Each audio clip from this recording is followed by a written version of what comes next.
ਹਾਂਜੀ good morning students. ਅਸੀਂ previous lecture ਦੇ ਵਿੱਚ ਦੇਖਿਆ ਸੀ we have started with halo alkanes and haloarenes. ਅਸੀਂ ਆਰਗੈਨਿਕ ਦਾ ਪਹਿਲਾ ਚੈਪਟਰ ਸਟਾਰਟ ਕੀਤਾ ਸੀ। ਤੋ ਪ੍ਰੀਵੀਅਸ ਜਿਹੜੀ ਵੀਡੀਓ ਤੁਹਾਨੂੰ ਭੇਜੀ ਸੀ ਉਹਦੇ 'ਚ ਯੂ ਹੈਵ ਲਰਨਡ ਰਿਗਾਰਡਿੰਗ ਕਿ ਹੈਲੋ ਅਲਕੇਨਸ ਹੈਲੋਰੀਨਸ ਕੀ ਹੁੰਦੇ ਨੇ, ਨਾਲ ਦੀ ਨਾਲ ਵਟ ਹਾਊ ਟੂ ਪ੍ਰਿਪੇਅਰ ਦੈਮ, ਉਹਨਾਂ ਦੀ ਕਲਾਸੀਫਿਕੇਸ਼ਨ, ਉਹਨਾਂ ਦੀ ਪ੍ਰੈਪਰੇਸ਼ਨ ਮੈਥਡਸ ਜਿਹੜੇ ਆ ਤੁਸੀਂ ਪੜ੍ਹੇ ਨੇ। Next, now we will be discussing regarding the physical properties of haloalkanes and halorenes. ਅਸੀਂ haloalkanes ਤੇ halorenes ਦੀਆਂ physical properties ਬਾਰੇ ਪੜਾਂਗੇ। ਤੇ ਸਭ ਤੋਂ ਪਹਿਲੇ ਅਸੀਂ ਡਿਸਕਸ ਕਰਾਂਗੇ physical properties of haloalkanes. Haloalkanes ਦੇ properties, physical properties ਦੇ ਵਿੱਚ firstly we will discuss regarding their physical state. ਪਹਿਲੀ ਜਿਹੜੀ ਇਹਨਾਂ ਦੀ physical property ਅਸੀਂ ਡਿਸਕਸ ਕਰਾਂਗੇ that is physical state and smell. ਕਿ ਕਿਹੜੇ ਸਟੇਟ ਦੇ ਵਿੱਚ ਐਗਜ਼ਿਸਟ ਕਰਦੇ ਨੇ ਐਂਡ ਉਹਨਾਂ ਦਾ ਸਮੈਲ ਜਾਂ ਆਰਡਰ ਦੇ ਬਾਰੇ ਡਿਸਕਸ ਕਰਾਂਗੇ। ਤਾਂ ਯੂਜੂਅਲੀ ਜਿਹੜੇ ਹੈਲੋ ਅਲਕੇਨਸ ਹੁੰਦੇ ਆ ਜਨਰਲੀ ਇਹ ਕਲਰਲੈਸ ਲਿਕੁਇਡਸ ਹੁੰਦੇ ਨੇ, ਕਲਰਲੈਸ ਸਵੀਟ ਸਮੈਲਿੰਗ ਲਿਕੁਇਡਸ। ਠੀਕ ਹੈ ਜੀ, ਮਤਲਬ ਜਨਰਲੀ ਜਿਹੜੇ ਆ ਇਹ ਕਲਰਲੈਸ ਹੁੰਦੇ ਨੇ ਤੇ ਨਾਲੇ they are sweet smelling ਲਿਕੁਇਡਸ, right. ਹੁਣ ਜਿਹੜੇ ਬ੍ਰੋਮਾਈਡਸ ਹੋ ਗਏ ਤੇ ਜਿਹੜੇ ਆਇਓਡਾਈਡਸ ਹੋ ਗਏ ਦੇ ਡਿਵੈਲਪ ਸਮ ਕਲਰ। ਆਪਾਂ ਜਨਰਲੀ ਕਹਿ ਦਿੰਦੇ ਹਾਂ ਕਿ ਕਲਰਲੈਸ ਹੁੰਦੇ ਆ, ਨਾਲ ਦੀ ਨਾਲ ਸਵੀਟ ਸਮੈਲਿੰਗ ਹੁੰਦੇ ਆ, ਬਟ ਕੁਝ ਜਿਹੜੇ ਬ੍ਰੋਮਾਈਡ ਜਾਂ ਆਇਓਡਾਈਡਸ ਹੁੰਦੇ ਨੇ ਉਹ ਜਦੋਂ ਵੀ ਲਾਈਟ ਦੀ ਐਕਸਪੋਜ਼ਰ ਦੇ ਵਿੱਚ ਆਉਂਦੇ ਨੇ, when they are expose to light they develop certain colour, ਤੇ ਫਿਰ ਉਹਨਾਂ ਦਾ ਜਿਹੜਾ ਕੁਝ ਕਲਰ ਉਹ ਡਿਵੈਲਪ ਕਰ ਲੈਂਦੇ ਨੇ, ਰਾਈਟ। ਬਾਕੀ ਜਿਹੜੇ ਲੋਅਰ ਮੈਂਬਰਸ ਹੁੰਦੇ ਨੇ ਜਿਵੇਂ ਮਿਥਾਈਲ ਕਲੋਰਾਈਡ, ਮਿਥਾਈਲ ਬ੍ਰੋਮਾਈਡ ਹੋ ਗਿਆ, ਇਥਾਈਲ ਕਲੋਰਾਈਡ ਹੋ ਗਿਆ, ਇਹ ਜਨਰਲੀ ਗੈਸਿਸ ਹੁੰਦੇ ਆ ਐਟ ਰੂਮ ਟੈਂਪਰੇਚਰ। ਜਿੰਨੇ ਵੀ ਹੈਲੋ ਅਲਕੇਨਸ ਦੇ ਹਾਈਅਰ, ਲੋਅਰ ਮੈਂਬਰ ਦਾ ਮਤਲਬ ਹੈ ਜਿਨ੍ਹਾਂ 'ਚ ਨੰਬਰ ਆਫ ਕਾਰਬਨ ਐਟਮਸ ਜਿਹੜੀਆਂ ਘੱਟ ਹੋਣਗੀਆਂ, ਜਿਵੇਂ methyl chloride means we are talking about CH3Cl, ethyl chloride ਮਤਲਬ C2H5Cl। ਇਹ ਜਿਹੜੇ ਲੋਅਰ ਮੈਂਬਰਸ ਹੁੰਦੇ ਨੇ ਇਹ ਦੇ ਆਰ ਬੇਸਿਕਲੀ ਇਹ ਕਲਰਲੈਸ ਗੈਸ ਦੀ ਫਾਰਮ ਦੇ ਵਿੱਚ ਐਗਜ਼ਿਸਟ ਕਰਦੇ ਨੇ। ਬਾਕੀ ਜਿਹੜੇ ਹਾਈਅਰ ਮੈਂਬਰਸ ਹੋਣਗੇ ਮਤਲਬ ਜਿਨ੍ਹਾਂ ਵਿੱਚ ਨੰਬਰ ਆਫ ਕਾਰਬਨ ਐਟਮ ਜ਼ਿਆਦਾ ਹੋਏਗੀ, they are usually they are liquids, ਔਰ ਈਵਨ ਜੇ ਹਾਈਅਰ ਦੀ ਗੱਲ ਕਰਾਂਗੇ then they are solids, right. General ਆਪਾਂ ਜਦ ਕਹਿੰਦੇ ਆ ਤਾਂ ਜਨਰਲੀ ਦੇ ਆਰ ਮੈਕਸਿਮਮ ਜਿਹੜੇ ਆਪਣੇ ਕੋਲ ਹੈਲੋ ਅਲਕੇਨਸ ਹੁੰਦੇ ਨੇ ਉਹ ਕਲਰਲੈਸ ਤੇ ਸਵੀਟ ਸਮੈਲਿੰਗ ਲਿਕੁਇਡਸ ਹੁੰਦੇ ਨੇ। ਸੈਕੰਡ ਜਿਹੜੀ ਮੇਨ ਪ੍ਰੋਪਰਟੀ ਆਪਾਂ ਫਿਜ਼ੀਕਲ ਡਿਸਕਸ ਕਰਨੀ ਹੈ that is solubility of halo alkanes. This is very very very important। Basically ਇਹ ਬਹੁਤ ਜ਼ਿਆਦਾ ਇੰਪੋਰਟੈਂਟ ਹੈ। ਆਹ ਵਾਲੀ ਪ੍ਰੋਪਰਟੀ ਜਿਹੜੀ ਹੈ ਇਹਦੇ 'ਤੇ ਜਨਰਲੀ ਆਪਾਂ ਨੂੰ ਕੁਐਸਚਨ ਐਗਜ਼ਾਮਸ ਦੇ ਵਿੱਚ ਪੁੱਛ ਲਏ ਜਾਂਦੇ ਨੇ ਸੋਲਿਬਿਲਿਟੀ ਆਫ ਹੈਲੋ ਅਲਕੇਨਸ। ਉਹਨੇ 'ਤੇ ਕਿਉਂ ਜਨਰਲੀ ਕੁਐਸਚਨ ਪੁੱਟ ਹੁੰਦਾ ਹੈ ਕਿਉਂਕਿ ਜੇ ਆਪਾਂ ਹੈਲੋ ਅਲਕੇਨਸ ਦੀ ਗੱਲ ਕਰੀਏ, ਤੁਸੀਂ ਪ੍ਰੀਵੀਅਸ ਲੈਕਚਰ ਦੇ ਵਿੱਚ ਦੇਖਿਆ ਸੀ ਹੈਲੋ ਅਲਕੇਨ ਨੂੰ ਆਪਾਂ ਜਨਰਲੀ RX ਦੇ ਨਾਲ ਡਿਨੋਟ ਕਰਦੇ ਹਾਂ। R ਜਿਹੜਾ ਤੁਸੀਂ ਪ੍ਰੀਵੀਅਸ ਕਲਾਸ 'ਚ ਵੀ ਪੜ੍ਹਿਆ ਹੈ, ਇਹ ਕੀ ਹੁੰਦਾ ਹੈ? R is basically the ਅਲਕਾਇਲ group, ਅਲਕਾਇਲ group ਨੂੰ ਡਿਨੋਟ ਕਰਦਾ, ਤੇ X ਕੀ ਹੈ? ਡਿਨੋਟਸ ਦੀ ਹੈਲੋਜਨ, ਰਾਈਟ। ਹੁਣ ਜੇ ਆਪਾਂ RX ਹੈਲੋ ਅਲਕੇਨ ਦੀ ਗੱਲ ਕਰਦੇ ਹਾਂ ਤੇ ਇਸ ਕੇਸ ਦੇ ਵਿੱਚ ਹੈਲੋਜਨ ਜਿਹੜਾ ਹੈ ਸਾਡਾ ਨੈਗੇਟਿਵ ਪਾਰਟ ਹੁੰਦਾ ਤੇ ਜਿਹੜਾ ਅਲਕਾਇਲ ਹੈ that is the positive part. ਮਤਲਬ ਪੋਜ਼ਿਟਿਵ ਨੈਗੇਟਿਵ ਪੋਲਸ ਆ ਗਏ। ਇਹਦਾ ਮਤਲਬ ਕਿ ਹੈਲੋ ਅਲਕੇਨਸ ਕੀ ਹੈ? ਬੇਸਿਕਲੀ ਦੇ ਆਰ ਪੋਲਰ ਮੋਲੀਕਿਊਲਸ। ਇਹ ਪੋਲਰ ਹੁੰਦੇ ਨੇ, ਦੇ ਆਰ ਪੋਲਰ ਇਨ ਨੇਚਰ। ਹੁਣ ਜੇਕਰ ਸੋਲਿਬਿਲਿਟੀ ਦੀ ਗੱਲ ਕਰੀਏ ਤੇ ਆਪਾਂ ਕੈਮਿਸਟਰੀ ਦੇ ਵਿੱਚ ਜਨਰਲੀ ਪੜ੍ਹਦੇ ਹਾਂ ਕਿ ਲਾਈਕ ਡਿਜ਼ੋਲਵਸ ਲਾਈਕ, ਮਤਲਬ ਕਿ ਜੇ ਕੋਈ ਸਬਸਟੈਂਸ ਪੋਲਰ ਹੈ ਤੇ ਉਹ ਪੋਲਰ ਸੋਲਵੈਂਟ ਦੇ ਵਿੱਚ ਹੀ ਡਿਜ਼ੋਲਵ ਹੋਏਗਾ, ਪੋਲਰ ਸਬਸਟੈਂਸ ਦੇ ਵਿੱਚ ਹੀ ਡਿਜ਼ੋਲਵ ਹੋਏਗਾ। ਜਿਹੜਾ ਨਾਨ ਪੋਲਰ ਹੈ ਉਹ ਨਾਨ ਪੋਲਰ ਦੇ ਵਿੱਚ ਡਿਜ਼ੋਲਵ ਹੁੰਦਾ। ਪਰ ਇਹ ਸੋਲਿਬਿਲਿਟੀ ਹੈਲੋ ਅਲਕੇਨਸ ਦੀ ਇੰਨੀ ਇੰਪੋਰਟੈਂਟ ਕਿਉਂ ਹੈ? ਇਹਦਾ ਰੀਜ਼ਨ ਇਹ ਹੈ ਕਿ ਜਿਹੜੇ ਹੈਲੋ ਅਲਕੇਨਸ ਹੁੰਦੇ ਆ they being polar in nature, no doubt they are polar in nature, ਪਰ ਫਿਰ ਵੀ ਇਹ ਪਾਣੀ ਦੇ ਵਿੱਚ ਸੋਲੂਬਲ ਨਹੀਂ ਹੁੰਦੇ। This is very very important point कि although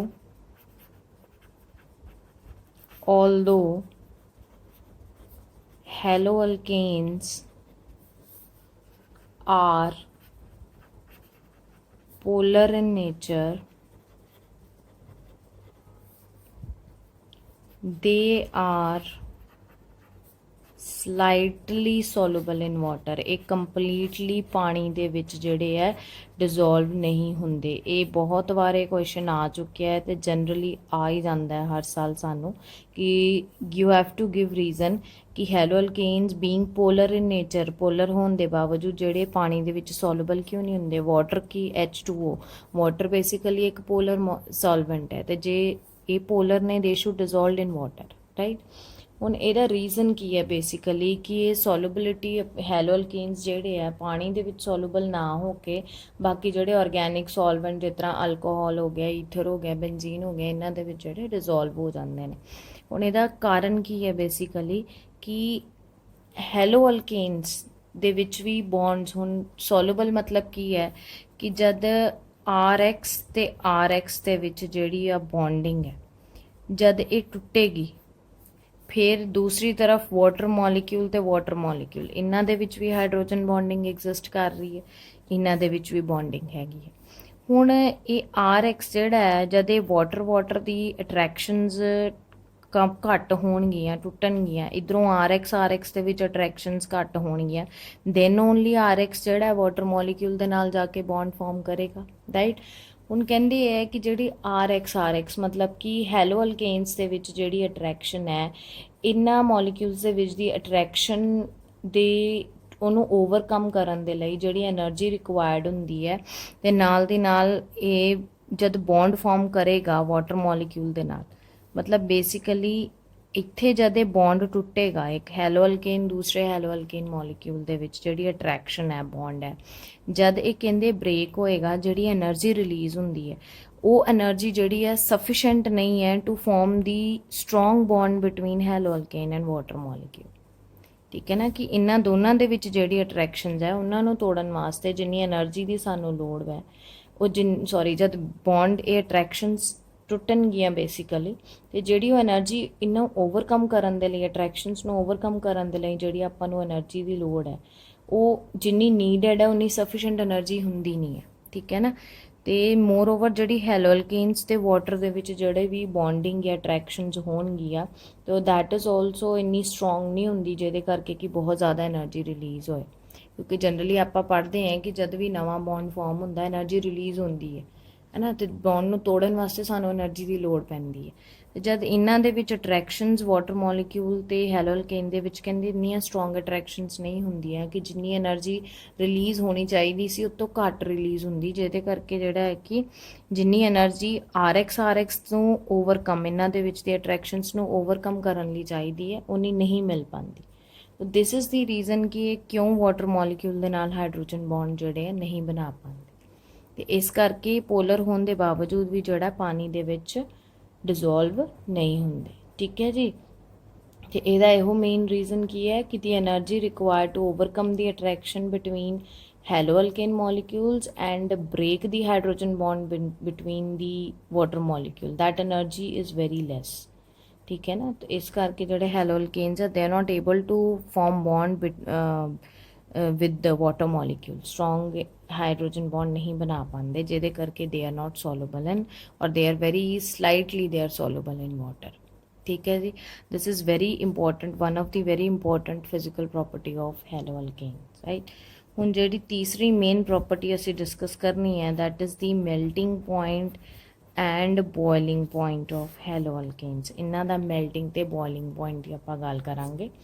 ਹੁਣ ਮੈਲਟਿੰਗ ਤੇ ਬੋਇਲਿੰਗ ਪੁਆਇੰਟ ਜਿਹੜਾ basically melting boiling point not only in case of halo alkanes, ਪਹਿਲੇ ਵੀ ਤੁਹਾਨੂੰ ਦੱਸਿਆ ਹੋਇਆ ਲਾਸਟ ਈਅਰ ਜਦ ਆਪਾਂ ਹਾਈਡਰੋਕਾਰਬਨ ਚੈਪਟਰ ਪੜ੍ਹਿਆ ਸੀ ਉਹਦੇ 'ਚ ਵੀ ਇਹ ਪੁਆਇੰਟ ਤੁਹਾਨੂੰ ਦੱਸਿਆ ਸੀ।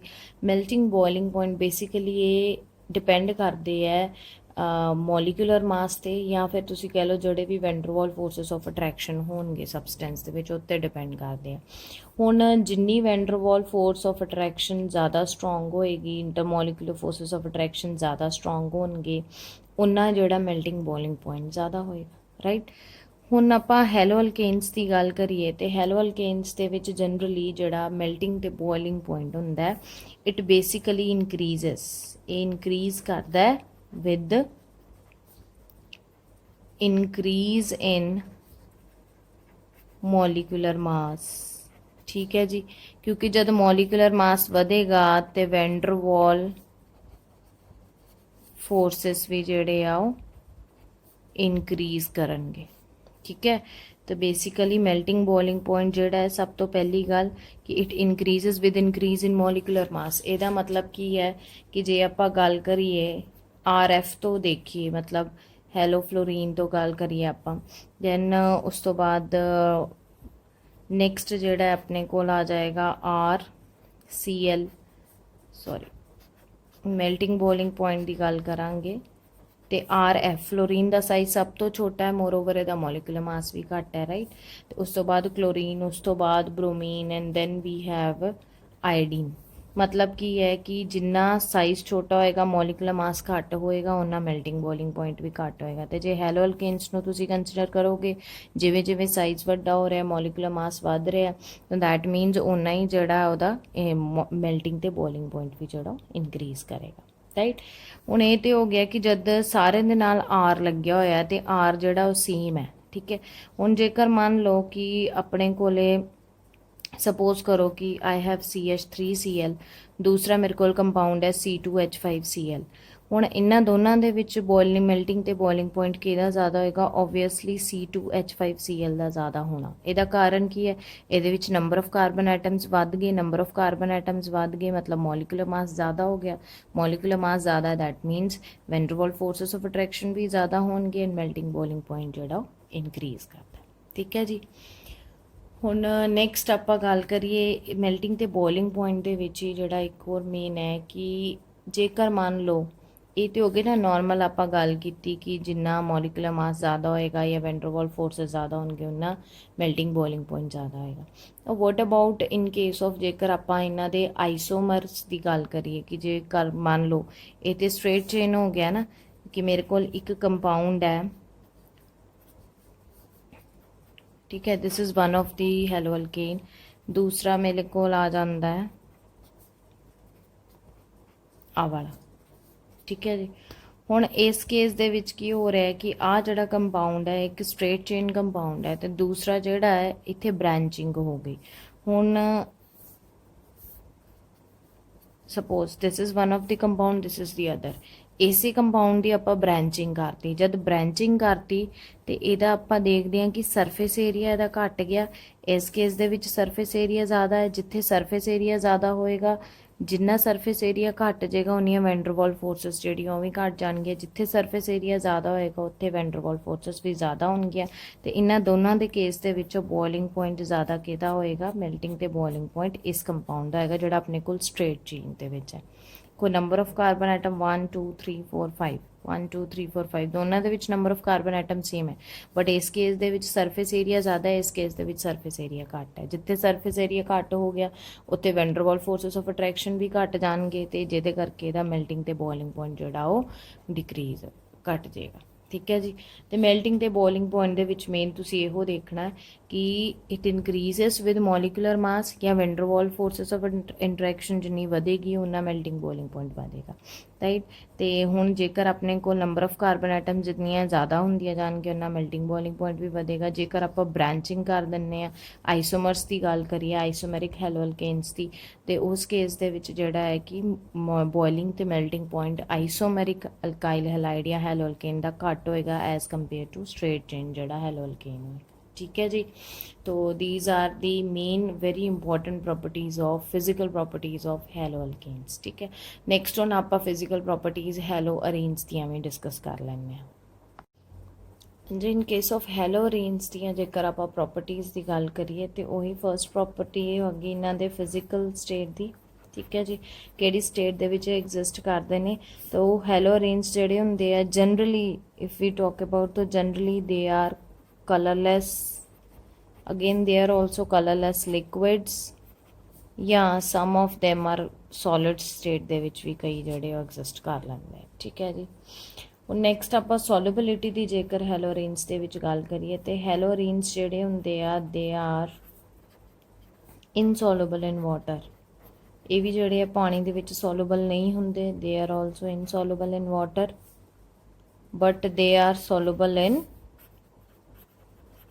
soluble in organic solvent। organic solvent ਜਿਵੇਂ ਈਥਰ ਹੈ, ਅਲਕੋਹਲ ਹੈ, ਇਹਨਾਂ ਦੇ ਵਿੱਚ ਜਿਹੜੇ ਆ they are soluble in that. ठीक है जी।